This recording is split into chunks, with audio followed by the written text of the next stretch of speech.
Hey guys, welcome back to the Laws of the Game. This is episode number 7, and we're back in session. This is a first for me and the first for the podcast. This is our first NCAA guest, and this is a very big one or special one because we have a champion in today for our podcast episode. He's part of the now four-time or four-peat San Beda Red Lions, and they're number 27th of all time in the program. And he's their captain, and their number one, it's Mark Pallejo. Welcome, brother. Good evening po. Good evening sa mga nanonood. And thank you, brother, sa pag-invite sa akin.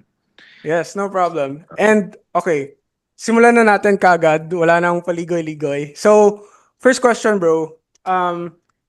Kwentuhan mo kami, how did you start playing football? And yun nga, paano ka nagsimula, yung mga early inspirations mo? Uh, Actually, nag-start ako very late na. I started playing football when I was on grade 6. Okay. Nag-start ako. Paano siya nag-start? Group of friends kami. 4 kami magkakaibigan sa Don Bosco, sa Pampanga. Ngayon, pag may tournament na sasalihan itong Team Don Bosco, 2 hours earlier sa dismissal time, 2 hours earlier sa dismissal time, ipo-pull out sila. Ipo-pull out yung mga kaibigan ko. So yung ang nangyari, kapag pinull out naman sila, nakikita ko sila naglalaro sa labas. So habang naglalaro sila, ako lang nakaupo. Sama-sama sila, ako nag-aaral. So nainggit ako. Nainggit ako. 4 kami magkakaibigan. Hindi naman pwede na sila lang magkakasama, ako naiwan. Hanggat sa sumali ako sa kanila. Mm. Yun. Doon ako nag-start maglaro ng football. So, siguro, tanong ko lang, first, yung nung una ka naglaro, goalkeeper ka ba agad or meron ka bang ibang posisyon? Hindi. Nag-start ako as a striker noon. Striker. Oh, wow, Pero okay. hirap na hirap ako kasi I really hate running. Ayoko talaga Mm. tumatakbo. Sobrang nakakapagod. Ang nangyari, to make the long story short, kung paano ako naging goalkeeper. Mm. Ah, may time noon, walang goalkeeper. Tapos Mm. tinanong ako, sinong gusto? Nag-volunteer ako. Hanggat sa nagustuhan ko siya, pag may lumalagpas na bola, pupulutin ko lang, tas simpleng bigay lang. Tas one time, sinipaan ako ng malakas. Na-save ko. Parang ginanong ko lang. Oo. Tapos tuwang-tuwa naman yung mga teammate ko. Uy, Mark, ang galing mo. Kahit napakasimple. Doon na nag-start, natuwa na ako. Agad sa na-curious na ako. Agad sa hindi ko na pala namalayan na in love na ako sa pagiging magiging football player. Yun na, doon na nag-start. Nagtuloy-tuloy na ako. Every day nagtitraining ako kasama sila. Kahit wala kaming training, ako sa bahay nagtitraining ako. Wow. Oo. So, ano mga training na ginagawa mo sa bahay kung wala kang training nun? Hindi ako nanonood ngayon. Hindi ako Ang ginagawa kong training no, nanonood ako sa YouTube. Okay. Ako sa mga YouTube yung mga training. Yung ginagawa ko, inahagis ko lang yung bola sa wall, tapos sasapuin ko lang. Hindi siya totally training, pero alam mo yun, hindi lilipas yung isang araw hanggang hindi ako sumipa, tsaka hindi ako sumapu ng bola. Oh. Simple lang. Mga simpleng effort lang para magpapawis. Mm. Ganon. Okay. On the, kunwari, siguro mental side naman, sino yung masasabi mo na sobrang inspiration mo nung bata ka na masasabi mo na yung reason why or yung person na gusto mong i-emulate sa pagiging goalkeeper? Meron ba? Hindi siya person eh. Mm. Hindi siya totally individual person. Kasi sa Pampanga, sa Clark, Okay. meron ng mga athlete doon na naglalaro na sa Manila. Mm. May naglalaro na sila sa Manila. So pag naglalaro sila doon pag weekend, syempre nakikita ko parang ang galing nila. Okay. Kumbaga yung level ko dito, tapos sila ang taas. So naiinggit ako, naiinggit ako sa kanila. Tapos iba yung work ethic nila. Mm. Talagang nakikita ko pag training, nagtitraining talaga sila kahit laro-laro lang. So doon na nag-start ako mag-isip na parang hindi na ako sa enjoyment eh. Parang gusto ko na umabot sa ganung level. Mm. Yung concentration, kahit laro-laro lang mataas. Pag nag-warm up talaga na maayos. Yun. Okay. So, yun nga, sabi mo nga na dahil sa commitment mo tsaka dedication at an early age nga ba, napunta ka sa high school. And sabi mo nga sa one interview sa GMA, homegrown sa Bedan ka. So, gusto ko lang matanong, paano yung journey mo papuntang San Beda Rizal ka ba noon? Mm-mm. Okay, paano anong process nun? Ikaw ba Bro, nagdesisyon na pumuntang San Beda or meron ba nag-recruit sa'yo? yes Paano bro. nangyari yun? Ito yung pinaka-interesting sa kwento ko siguro. Mm. Actually, nung nakita ko yung question, iniisip ko na siya, natutuwa na ako. Oo, kasi na, na, nag-scroll ako sa Facebook, nakita ko may tryout sa San Beda. Mm. So alam mo naman yung San Beda, maayos na school, pagdating sa sports, maayos din sila. So kita ko, 3-day tryout yata yun. Pumunta ako ng first day. Wala Mm. nag-invite sa akin, ako lang mag-isa. Pumunta ako ng first day. Bro, halos yung kalahati ng football field, punong-puno ng tryouts. Punong-puno ng tryouts. No, kidding aside Mm. sobrang dami nagta-tryout. Hindi mo siya mabilang eh. Oo. Dami talaga. Nung first day, natakot ako. Sabi ko, no chance ako dito. Siyempre, alam mo naman, pag sinabing football player, pag sinabing taga Cebu, Bacolod, Iloilo, magagaling yan. Eh Mm. ako, dito lang naman ako sa Pampanga eh. So, umuwi ako ulit. Umuwi ako kasi natatakot ako na hindi naman ako magaling, sobrang dami, baka ako yung sa dulo. So, hindi na lang ako nag-try out nung first day. Kauwi ko, sabi na nanay ko, ba't ang aga mo nakauwi? So yun, sabi ko, sumakit yung sumakit siyan ko na basta kung ano-anong rason. Pinapabalik ka ba, ganyan? Ano daw next? Meron pa bukas, ma. Pero ayoko na bumalik kasi ang dami nagka-tryout, ma eh. Sabi ko sa nanay ko, yung mother ko naman, very thankful ako sa mother ko. Kung hindi dahil sa kanya, Mm. hindi ako mapupunta sa San Beda. Ang ginawa ng mama ko, hanggang sa nalaman niya na umuwi lang ako, hindi ako nag-tryout kasi kinakabahan ako. Sinamahan niya ako sa tryout. Siya kundi ng tryout. Yun, tryout ako. Laro lang. Sige lang. Konting warm-up. Dive, laro. Kasi pag nag-tryout ka kasi, brother, warm-up ka, technical warm-up, tapos laro agad. Mm. Tapos binawasan kami. Pinagpilian kami. Naging kalahati na lang kami. Na-trim down na kami. Hanggang sa third day ng tryout, napili na yung mga nakuha. And thankful naman ako si Coach Niboy yung pinili ako ni Coach Niboy. Kasi nung nag-tryout ako, hindi talaga ako marunong eh. Ang alam ko lang sumapo ng bola, hindi ako marunong sumipa, hindi ko alam kung saan ako pupwesto pag nandito yung bola. Pero ang lang, province football lang talaga, yung Mm. alam ko. Hindi yung tactical football. Hanggat sa kinuha nila ako, since high school, hanggang umabot ako at matapos ako ng college. Doon Mm. nag-start yung journey ko sa San Beda. Galing akong tryout. Okay. Actually, Oo. that's really interesting. So, sa mga Bedan community dyan, sa makakanood nito, magpasalamat kayo kay Mama Peliejo na yan, yung captain ninyo dahil napunta siya sa San Beda kasi Oo. Yung nasa, nanay ko, sinamahan ako kasi kinakabahan yung so-called captain nyo. okay, okay. Ano naman yung mga siguro masasabi mong memorable moments mo during nasa high school ka sa San Beda? Naglaro ba kayo ng palaro noon? Oo. Actually, nakapaglaro ako ng palarong pambansa. Mm. Sa Davao tsaka sa Vigan that time. Mm. Nung high school kasi ako, hindi rin ako ginagamit talaga. Okay. Years ko sa high school, hindi ako nalaline up sa NCAA. Tapos bangko lang ako nung palaro. Hindi talaga ako nagagamit. So Mm. backup lang talaga ako. Naalala ko, 3 keepers kami nun. Third choice ako. Okay. Nun. So, pinagkatiwalaan ko lang yung proseso. Yung memorable sa akin is, I was very resilient sa sarili ko. Na Mm. kahit hindi ako nalaline up, kahit konti lang yung time ko, sige lang. titraining pa rin ako. Training kami sa umaga, tapos pahinga yan ng hapon. Mag-extra training ako ng hapon kahit ako lang mag-isa. Mm. So doon, yun yung isa sa mga memorable memories ko sa San Beda na pag-imaginein mo, dati hindi ako nagagamit, ngayon naranasan ko na rin maging champion. Mm. Yun, yung journey, yung hindi ko makakalimutan sa San Beda. Journey and yung brotherhood ng teammates. Yun yung the best. Okay. Sabi mo nga bro na you trusted the process, you trusted na madedevelop mo din eventually yung mga skills mo ngayon, and yun nga, it paid off.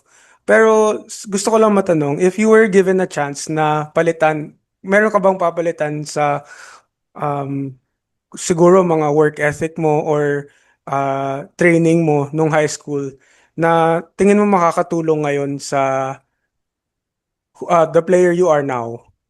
Oo, yes brother, meron. Kasi yung football ngayon nag-evolve eh. Mm. Yung dating mga goalkeeper, kahit save lang, okay na. Pero ngayon dapat pag goalkeeper ka, marunong ka talaga maglaro sa field. Yes. Marunong ka mag-distribute ng bola, timing ng pasa, height ng bola kapag pinasa mo sa teammate mo, pag-manage ng situations. So kung may babaguhin ako na training sa sarili ko dati, siguro yung technical abilities ko sa paa. Siguro lagi ako magte-training ng mga passing, ng mga long ball, side volleys, ganun. Mm. Yan. Oo, tama kasi yun nga, sabi mo, minsan yung mga goalkeepers ngayon nagiging third center back na sila sa Mm. build-up. So, Mm. yun. Pero ngayon, siguro naman, from talking to you, pinagtatrabuhan mo pa rin yun ngayon, yung pagiging yung skills mo as a goalkeeper. Oo naman. So, Kasi ano na yun eh, kumbaga nasa system na ng training namin ngayon yun eh. So yeah. hindi pwede na sa San Beda kasi hindi kami, pag nag-start yung team training, yung goalkeeper, hindi siya separate agad. Okay. Sumasabay talaga kami sa field players. Mm. Ilan minutes lang yung warm-up namin or training namin sa goalkeeping. Parang 15, maximum na yung 25 minutes eh. Okay. So nag-training talaga kami parang field player. Warm-up lang kami ng konti. Kahit in-season, kahit off-season, ganun. Okay, okay. Napaka-interesting nun. So, before we go to the actual yung San Beda University journey mo, sobrang interested ako sa lahat ng ini-interview ko na players na paano sila napunta sa team nila sa college. So, yon nga bro. Kwentuhan mo kami how or paano nangyari yung commitment mo to the San Beda University program, and big influence or big factor ba yon na nag-high school ka na doon with the program? Oo. Yes. Siyempre, may advantage ka na rin kasi galing ka sa San Beda program nung high school. Mm. Kasi same system lang naman yan eh. Okay. Pero siyempre, kailangan, nakikita rin ni Coach Niboy, kasi si Coach Niboy yung sa college, nakikita rin nila na gusto mo at kaya mong sumabay. Mm. Yung nag-influence talaga sa akin para tumawid sa college. Teammates and coaches. Kasi doon kami swerte sa San Beda. Yung brotherhood tsaka yung coaching staff namin, magagaling. Mm. So ako kasi pag nandun ako sa San Beda, hindi na ako nagtumingin ng ibang school. Para sa akin, dito ko gusto maglaro. Dito ko gusto mag-graduate. Maayos yung teammates, magkakapatid kami ng mga teammates namin. Yung coaches parang tatay namin, hindi kami pinapabayaan sa lahat ng aspect. So, sa kanila ako nagpapasalamat sa buong coaching staff ng San Beda football team. Sila yung reason kung bakit gusto ko talaga maglaro sa San Beda. Mm. Matanong ko lang bro, and kung pwede mo masabi, meron bang mga U-Up schools na tinitingnan mo dati, or kunwari may tryout sila, naisipan mo ba na mag-tryout kaya ako dito? Or was it always SBU? Oo, may mga schools na nag-tryout din ako sa ibang schools kasabay ng San Beda. Mm. Pero iba kasi yung factor nung nung time na tryout ako ng San Beda. Mm. Ang naging basihan ko noon, ang dami din nagta-tryout dito. Tapos dito sa mga sa ibang school, hindi naman sobrang dami. Mm. So parang mas naging exclusive talaga sa akin yung San Beda. Kasi ang dami nga gusto makapasok doon eh. Yeah. So thankful naman ako na nakasingit ako, nakapili ako. 'Yun.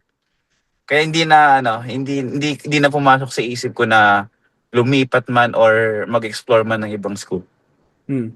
Mhm. Oo nga, kasi sabi mo nga, San Beda, actually in almost all sports, napaka sought after niya kasi yun nga, ang ganda ng programa, hands-on talaga sila. Tsaka yung community, brother, na-notice ko talaga, Yes, bro.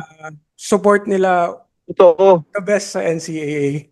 Totoo, brother. Totoo 'yan. Kaya sabi ko sa interview ko na sarap maging bedista. Hmm. Napakasarap maging bedista. Kahit outside the football field, pag nalaman yung mga alumni namin, yun, shoutout sa mga alumni ng San Beda football team. Maraming salamat po. Naramdam talaga namin yung support.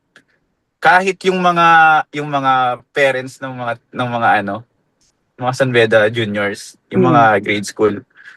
Sila yung sila yung malaking parte sa championship namin para sa akin eh. They were my motivation. Hmm. Para kasing pag nakikita ko yung bata, nagtitraining sila sa hapon after ng classes nila. Sabi ko, after ilang years, ito yung maglalaro sa NCAA. Sila Hmm. yung next generation ng champions. So hindi ko kaya at hindi pwede na makita nila kami na matalo sa NCAA. Oo. Oh, they were really my motivation that time. Hindi pwede na makita ng mga bata na matalo kami. Hmm. Kasi gusto kong instill sa kanila. Tsaka gusto kong iparating sa parents na yung mga anak nila tsaka yung mga kids, sila yung next na papanoorin doon under the Rizal Memorial Stadium lights wearing the San Beda jersey. It's the best feeling. Yeah. Actually, yun nga, nakita ko nga sa interview mo with GMA na you dedicated yung finals MVP mo to the kids nga eh. Sabi ko, grabe. Yes, to the kids. Yeah.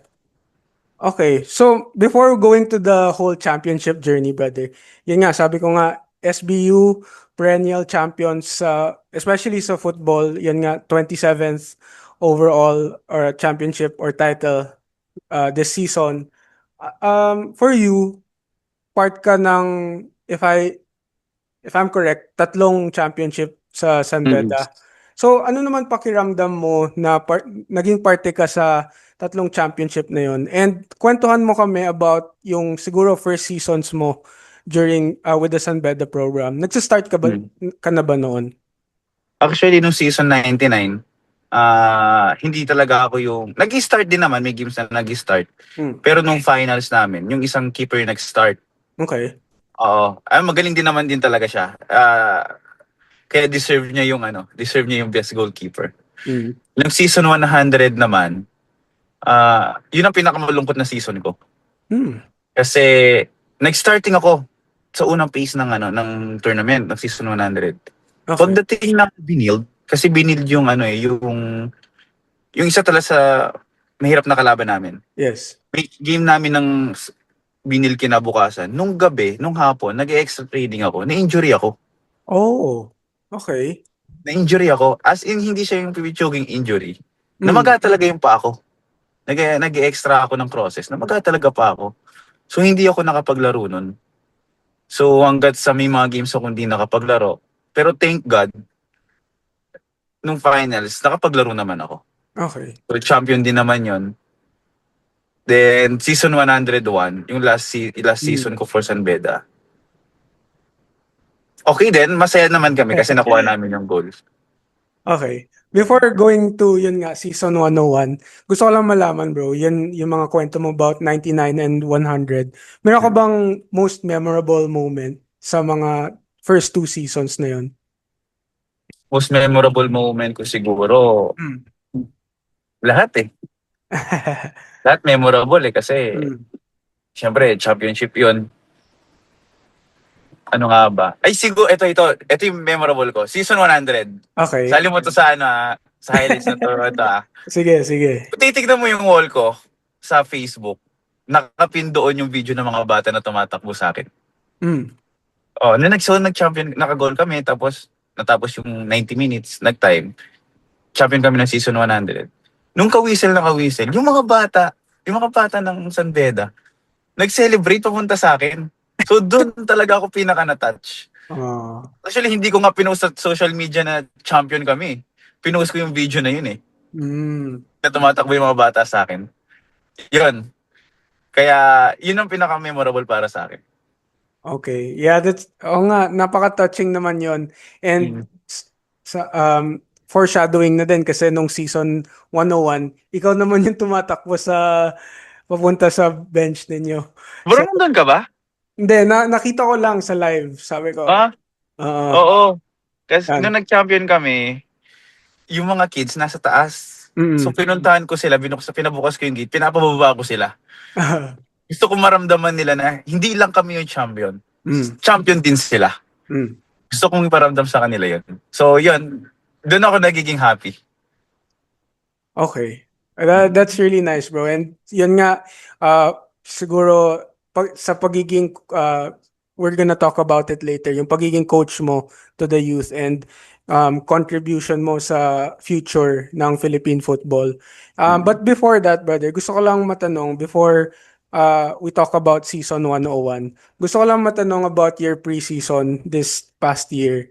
And aside from playing NCAA teams, nakakalaro din niyo yung mga UAAP UAP. teams. So, Yes. kamusta naman yung feeling na yon and yung experience na yon, especially nung ang liga or nung tuloy tournament, Oo, tuloy. Yes. naka third place kayo tapos you made the winning penalty save against Ateneo. I mean, Final Four contenders sa UAP. So, anong pakiramdam nun na whole experience na yun? First of all, nung naglaro kasi kami sa Tuloy Invitational, papasok yung UAP, papasok na sa season nila. I think 2 weeks after UAP season na yata nila yan. May first game na sila. Kami naman that time, halos kakabuo lang namin. Mm. Iba kasi yung calendar ng UAP sa NCAA eh. Yes. So meaning to say, parang mas fit sila compared sa amin. Kami kakabuo lang namin eh. Hindi talaga, hindi ko naman iniisip na porket sa UAP sila is mas malakas sila sa amin. I don't think like that. Kasi as a respect sa mga ibang football team, kahit anong team yan, kahit saan galing yan, kahit anong league nilalaroan yan, pagkalaban namin, gagawin talaga namin yung best namin, regardless of what jersey they wear. Yes. Gagawin talaga namin yung best namin. So, hindi man kami nag-champion sa Tuloy, at least kahit papano, alam namin na competitive talaga yung San Beda football team. Yes. Siguro baka naka-deliver pa kami ng mas magandang result noon kung in season kami, kung fit talaga kami. Pero no reason, no reason, respect talaga sa nanalo. Kailangan namin tanggapin na natalo din kami ng semis. Well, yan nga, sabi mo nga, good performances and kakabuo niyo lang. And aside from the Ateneo win or yung win nyo against Ateneo, you performed well against now defending champions, yung UP. So, yun nga, sabi mo nga, bro, na leading over to the next part of our episode, sabi mo nga na kakabuo nyo pa lang noon. But in an interview sa GMA, sabi ng coach ninyo na for him, napaka-special season yung season 101 para sa San Beda Red Lions. Kasi sabi niya na sabi dito na nawalan kayo ng key players, yung MVP last season, tsaka yung leadership Captain namin. Oo, tsaka yung yun nga, sabi mo, leadership niya. So, gusto ko lang malaman, before the special season na yon, ano yung mga struggles or yung kwentuhan mo kami about losing your captain and ikaw din na personally for you, paano ka nag-step up talaga na para ma-fill yung gap na yon para sa team? Kasi yung previous captain namin, si Eldwin Escosora, central defender siya. Very reliable player pa naglalaro. Lalo na pag defending, may puso talaga siya maglaro. Tapos, alam mo, disiplinado siya in and out the field. Yeah. So, pag nasa dorm din, pag in season kami, pag nasa dorm kami, namumuli siya. Uy, oras na, ganyan-ganyan. Yun yung something special sa kanya. Sumusunod kami sa kanya, hindi dahil takot kami, kundi nire-respect namin yung pagiging leader niya. Yeah. Oh, yun ang yun siguro yung difference last season. Meron kaming Eldwin tsaka Amir. Si Mm. Amir, alam mo naman, season 99 tsaka season 100 dumiscore yan ng ng winning goal. Mm. Yon. Actually, nung nawala sila, hindi, lahat kami nag-step up eh. Hindi Mm. ko pwedeng sabihin na nag-step up ako para sa team. Hindi. Kahit yung MVP award, kahit sa interview, it's not my award. Yes. It's not my award. Sa, kung tutusin, mas deserve ng mga field players ko yon, ng mga defenders ko, ng mga midfielders ko, ng mga striker namin. Siguro, buong team nag-step up, buong team ayaw matalo, buong team namin, buong lahat ng players namin gusto manalo that time. Kaya bawat isa dinidisiplina din namin, kahit sa dorm, dumadating nga sa part na nag-aaway na kami. Mm. Sa dorm, pag anong oras na natutulog, pag pinapagalitan ng guard, anong oras na mauwi, nagagalit kami sa isa't isa. Mm. So meaning, may paki kami. Yes. May paki kami sa isa't isa. So dun nag-start yung mga maliliit na detalye, inaayos namin hanggat sa natalo kami ng first round sa Binild. Mm. Nung natalo kami ng first round sa Binild, yun yung wake-up call sa amin na, ay, hindi na pala kami yung, hindi pa pala kami yung season 101 champion. Season 99 at 100 lang kami champion, pero 101 hindi pa. So, yun ang naging wake-up call sa amin para mas mag-perform na maayos. Talagang inapak talaga namin yung paa namin sa lupa na babawian namin yung game na to. So yun, lahat kami nag-step up. Okay. Yan nga, sabi mo, like, accountability matters sa team. Tsaka kayo lahat nag-step up to become leaders in your, siguro, respective Yes. ways na din. Mm. Yun, gusto ko malaman, bro, in connection with that, as a designated captain naman, anong relationship mo kay coach? Or paano mo siya na siguro nag-grow yung relationship nyo through the season 101? And paano ka naging siguro naman um, example or symbol ng ni coach sa field? Uh, Kasi pagdating kay Coach Niboy, makikita mo kasi sa kanya na love niya yung team. Mm. Yung everyday, yung mga coaches namin nandyan sa training, kahit holiday nandyan sila. So yun, kumbaga, syempre, may hiya ka na lang, hindi ka magti-training, coaches mo lagi nandyan. Yun. Tsaka na-appreciate ko si Coach Niboy, minotivate niya ako nung penalty shootout Okay. na since high school, dito ako nag-start. Ito na yung, ito na yung last game na maglalaro. Kailangan namin magkaroon ng magandang exit sa San Beda. Kasi graduating players na kami. Kumbaga sa amin nakasalalay sa shootout na to. Yun, happy naman kami, nakuha namin yung win. Hindi ko makakalimutan yung mga lessons ng mga coaches eh. Tsaka yung mga motivation ng mga coaches. Especially with Coach Aris. Lagi sinasabi ni Coach Aris sa amin, pag nanalo kami sa game na yan, kahit sa anong game, outside the field, may respeto pa rin yan sila sa iyo. Kasi alam nila na tinalo mo sila eh. So yun, kumbaga yung competitive side within football and the corporate world, nandun pa rin. Yes. Siyempre, kung tatalunin kami dito sa football pagdating sa labas, halimbawa magkita-kita kami, Mm. ano namin yan ng NCAA. Yung parang naiisip din namin na ay hindi pwedeng ganun. Oo. Oo, lagi sinasabi nila coach, kung paano kayo sa game, sa football, ganun din kayo sa buhay nyo.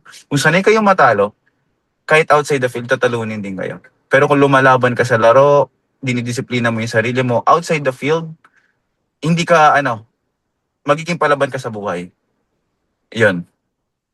Okay. That's really nice to hear, bro. Kasi, yun nga, sabi mo, football is more than a game.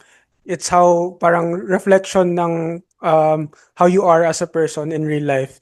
And sabi mo nga, yung resilience ng team, tsaka yung fighting spirit ng team, it showed kasi, sabi mo nga, natalo yung yung team against Benilde sa elimination rounds 1-0. Mm. Pero obviously, tapos na yung season tapos alam na natin na nakabawi kayo sa Benilde. And gusto ko lang malaman, during that whole game or before the game muna, meron na ba meron ka na bang conversations sa GK coach nyo kung anong gagawin during the penalty shootout? Meron ba silang scouting para sa'yo or ano? Wala eh. Actually, when it comes dyan sa nung shootout, Mm, kahit off-season, nung tuloy invitational kasi, hindi naglaro yung Binild. okay. No, nung ang liga, ilang games lang sila naglaro. Tapos wala rin silang goal na penalty. Hindi sila nag-take ng penalties nung ang liga. Pero kami, nung tuloy, tsaka nung ang liga, ang dami naming penalties. Umabot, tsaka Makati League, Mm, shootout din yun eh.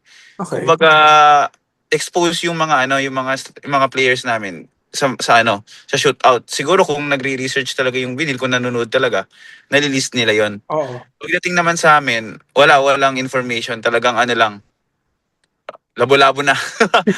Basahan na lang. Ganon, wala naman. Si Coach Niboy lang yung nag-motivate sa akin nun. Mm, Si Coach Niboy. okay. Yun nga, sabi mo walang information, pero Walang information. Okay, let's go into the penalty shootout na. Obviously, na-save mo yung first shot ng Mm. Benilde. Mm.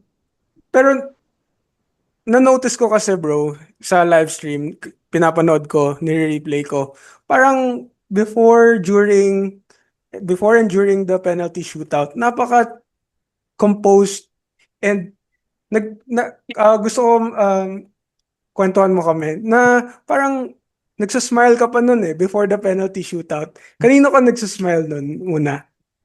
Hindi, parang nagpapa-thank you lang ako kay Lord nung nasave ko yung sipa. Parang, Lord, thank you. Ayoko talaga, hindi ako yung goalkeeper na pag nakasave yung sisigaw-sigaw, Oo. celebrate. Tsaka na ako mag-celebrate pagkatapos talaga ng game. Okay. Actually, nung nasave ko yung first penalty, bumalik lang ako sa outside the 16 yards. Nagantay Mm. lang ako ng next na sisipa. Mm. Tapos, nagbigay siya sa akin ng confidence, yung first save na yon. ah Imbis na, na mag-lead yung binil sa penalty, na nag-all dahil nga sa save. So, ang nangyari nun, nung nagkaroon ako ng confidence, I was playing mind games with the players. Okay, okay. Oh, kung makikita, actually, dalawa yata yung lagpas sa kanila eh. Yes, Di ba? yes. Oo. Dalawa. So, kung ano-ano na mga sinasabi kong mind games sa kanila, kumbaga pinaparamdam ko sa kanila na aantayin ko yung sipa nyo, hindi ko huulaan. Yung gusto ko mapapa-feel ko sa kanila na I'm the bigger player than you. Yes. Ayun. So, feeling ko effective naman kasi lumagpas yung mga sipa nila. Oo. So, yun. Ay, yun nga, sabi mo, yung one shot ng Benilde wide, tapos yung final kick nila was over the bar. Oo. Tapos, yun nga, sabi nga ng mga tao, like, as a goalkeeper, you have to make yourself big all the time. Mm. Mm. And in those moments, yun nga, napakita mo na napakalaki mo and imposing. And gusto ko malaman, bro, pwede mo bang ma-share kung anong sinasabi mo sa mga Benilde players at that time? Nakakaya eh. Pero i-filter ko na lang Oh, filtered na lang, filtered. Sinabi ko, ikaw ba yung sisipa? Ginaganon ko sila. Tingin ka nga sa akin. Di sila tumitingin. Sinasabi ko, tingnan mo nga ako. Antayin kita sa gitna Antayin kita sa gitna sumipa. Ay, kinakabahan ka, no? Alata sa'yo eh. Parang ginaganon ko. Kahit kung ano-ano na lang sinasabi ko. So, yun. At saka nung time na yun, parang feeling ko, nakakapasok ko sa utak nila eh. Kasi they're not really looking at me eh. Kumbaga, Okay. gusto talaga nilang paluin yung bola eh. Ayun. Okay. Yeah, I mean, sabi nga ng commentator sa live stream, yung stars ng penalty shootout talaga are the goalkeepers. And that's where legends are made. And siguro naman, Mark Palejo, into San Beda legacy na yan. So, Eh, okay, brother, after the game nga, and after winning the championship, Oo. yun nga, nanalo ka na ng championship and also additional na yun, sabi mo nga from talking to you and also from your character, sabi mo nga additional na lang yung finals MVP na yun. Pero Mhm. gusto ko malaman na um, as yung San Beda nga champions, individually finals MVP ka, ano yung gaano ka sarap yung pakiramdam na na-overcome nyo na ang mga struggles, mga obstacles this season? Parang ano, hindi ko siya ma-explain na hindi ko alam kung anong word yung pwede kong describe kung gaano ka sarap manalo ng finals, lalo na pag alam mo pinaghirapan mo, brother, di ba? Alam mo yan, Mm, yung pinaghirapan mo ng hindi 2 months hindi 3 months, isang buong taon. yes. Preparation, yung injuries. Actually, yung team namin, hindi rin talaga complete yun. May mga injuries kami, so iniisip din namin, ay, hindi kami full squad. Mas malakas yung sila, mas malakas yung kalaban. Na-overcome namin yun. Mm. Kaya nung nag-champion kami, sobrang saya. Nakakaiyak sa saya. Nakakaiyak sa saya kasi tapos na nag-give back na rin namin yung binibigay yung binibigay ng San Beda, Mm. yung championship. Yun yung pinaka-reward namin, yung champion. Sarap. Okay. Hindi ko alam kung anong word basta yes, tapos na. Pwede nang magpahinga. Okay. Yun nga, naging champions na kayo. And as a, a lot of people or yung Bedan community know you as San Beda's number one captain. Pero heading into our last part of the podcast, gusto ko lang malaman and kwentuhan mo din kami. Like, how is Mark Pellejo outside of the football field? Ah, And paano siya nagmamanage ng mga studies niya? ah, Oo. Regarding dyan, Mark Pellao outside the field, ah ang ginagawa ko lang naman pag hindi nag-football is nagpapahinga. Ako Yes. yung parang mukhang siga. Siga daw. Mukhang siga pero di nila alam soft boy. Di nila alam soft boy. Nanonood ng K-drama, Wow. mahilig makipaglaro sa bata, Oo. tsaka kain. Mm. Tsaka ano, brother, share ko lang, hindi ako nagiinom, hindi ako naninigarilyo, wala akong bisyo. Oo. Yung bisyo ko lang talaga is kumain. Yun lang. Yun lang, ganun ako. So sa mga nagsasabi dyan na mayabang ako, guys, pag nakakilala niyo ako baka lagi pa tayo sumabay kumain. Oo. Yun ako outside football field. Ah, very joyful person. Yes. Palabiro, mahilig na mag-food trip, movies, k-drama, ganun Oo. Oo. Okay. Yan nga. So, I mean, sa social media, baka yung portrayal sa'yo, mayabang nga. Pero yan nga, guys, alam mo naman, Oo. napaka-humble ni Mark. Tapos, ano lang, down to earth. Um, sabi mo nga, gusto mo mang food trip. Ano, sabihan mo naman ako, ano yung mga food spots dyan sa Mendiola? Food spots? Oo. Bro, sumasarap yung pagkain bro pag gutom ka So, kahit saan na lang. Kahit saan lagi naman tayong So, after training, laging gutom. Kahit yung mix and match sa McDo, sarap na sarap ako dyan Okay. Oh, pero yan, mas try nyo yung mga ramen dyan. Dyan banda sa Menjola, yung mga barbecue. Mm. Sarap. Sumasarap yung pagkain pag gutom tsaka pag gusto mo yung mga kasama mo, which is my teammates. I really love my teammates, guys. Mm. Okay, okay.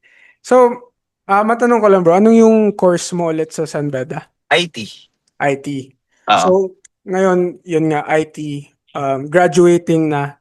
Mm. And do you have any plans naman after college? Any professional teams coming your way? Or ano naman ang bang plano mo when you graduate? Actually, si God na bahala. Kung anong opportunity bibigyan niya sa akin, igagrab ko. Pero so far, gusto ko makuha yung diploma ko. Tapos, gusto ko rin magkaroon ng work outside football. So, nag-football naman kasi ako para makapag-aral sa magandang school Mm. So, gusto kong magkaroon ng career kung anong pinag-aralan ko. Mm. Kung mayroon man magbukas na ibang opportunities, coaching, professional, we'll try. Yeah. Let's see. Yun, di naman ako close sa mga opportunities eh. Kung anong meron, thankful ako. Mm. And i-grab ko siya. Oh, that's really true, and I'm sure na kahit sino na professional teams na makukuha kunin ka, and they'll get like a leader also, and syempre good player na din. And Hindi naman. and nakita, sabi mo nga, na-mention mo din na coach ka for the youth. And Mm. gusto ko lang malaman, brother, na gaano ka-importante sa'yo na makatulong ka or makiambag ka sa future ng Filipino football. Mm. Actually, brother, yung pagtuturo ko sa kids, ano yan eh, para siyang stress reliever ko na. Kasi, syempre, nakikita mo sila nag-enjoy, nagkakatuwaan. And, parang happy ako, tsaka pride ko na rin kapag nakikita ko na nakaka-goal sila. Kapag masaya sila nag-celebrate, pag nananalo. Sad din ako pag minsan natatalo. Syempre, which is normal, tao tayo, may emotion tayo. Pero sana dumating yung time na yung mga tinuro ko sa kanila, I mean yung mga na-share kong, mga shinare ko na natutunan ko, is magamit rin nila in the future na makapaglaro sila sa San Beda or anumang university gusto nila. Uh, and thank God kung makapaglaro sila sa national team. Yes. Yun. Actually, yung mga bata ngayon, nag-start na napakaaga eh. Meron na nga U5 ngayon eh. So Oh, kung training yan, may in love talaga sa sport ng football. Yung football sa Philippines, lalaki siya, magiging maayos siya. Kasi dumadami na yung mga players eh. And sana ma-motivate yung mga kids and lalo-lalo na yung parents na supportahan yung anak nila when it comes to sport. Kasi hindi natin alam yung future eh. Baka through sport pala magbigay ng opportunity sa kanila. Yun lang. yeah, that's really nice, brother. And this is actually my last question to you before we end. And nakita ko naman throughout the whole yung conversation natin ngayon na you like you offer your football or parang nag-give back ka sa community Beda. Yes. through coaching, through giving thanks to all the community, to the supporters, to the parents.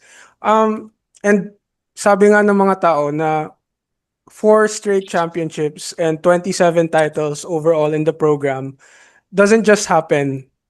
Kailangan lahat ng tao nagko-contribute dyan.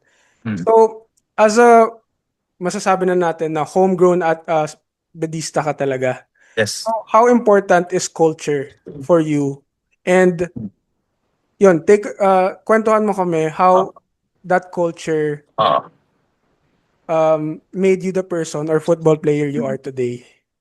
Yung culture na sinasabi mo, brother, kumbaga, kung sino yung mga kasama mo, parang magiging ganun ka eh. Mm. So tulad ng swimming namin sa San Beda, I think 20 plus feet, they were the champions in NCAA swimming.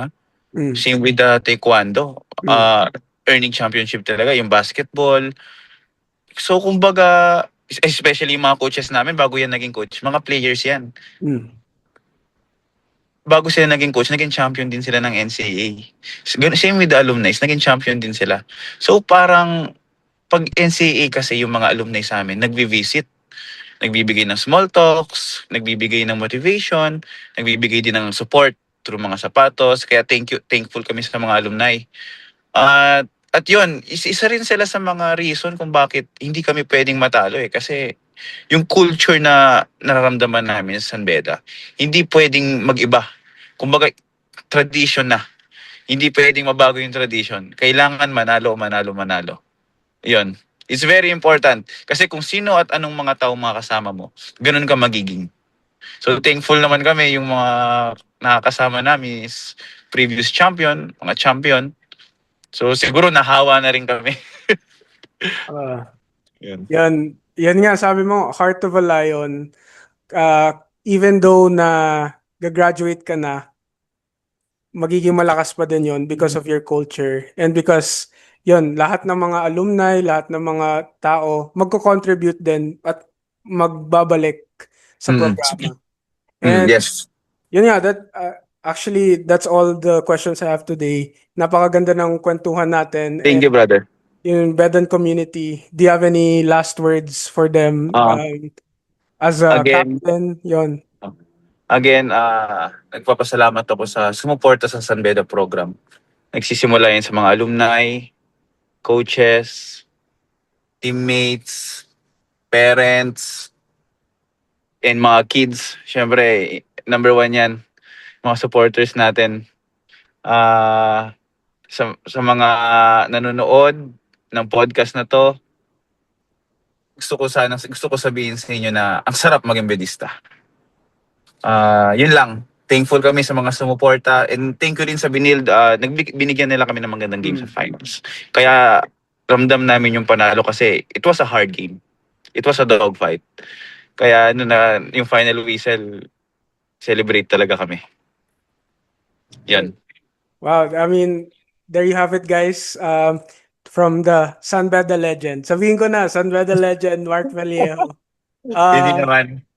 so before I let you go, bro, gusto ko or sinasabi ko to lahat sa mga guest ko na kung may mare-recommend kang isang tao na um, magiging guest sa Loss of the Game, sino yon? And baka pwede mong tulungan ako sa Oo. pag-shoutout sa kanya. Si gusto ko si Coach Dondon. Hmm, Ah, legend niya ng San Beda swimming team. Siya yung head coach. I okay. think pati din yata ng national team. Hmm. Feeling ko maraming words of wisdom ka makukuha doon. Coach Dondon. Okay, let's see brother na yun nga wala I need to expand kasi ikaw nga yung first NCAA guest ko dito. Oo. So, yun. Thank you again brother Thank you, for bro. your time and there you have it guys. This has been Loss of the Game. This has been Mark Pellejo Thank and you. see you guys in the next episode. Thank you, Bye. brother. Thank you, bro. Thank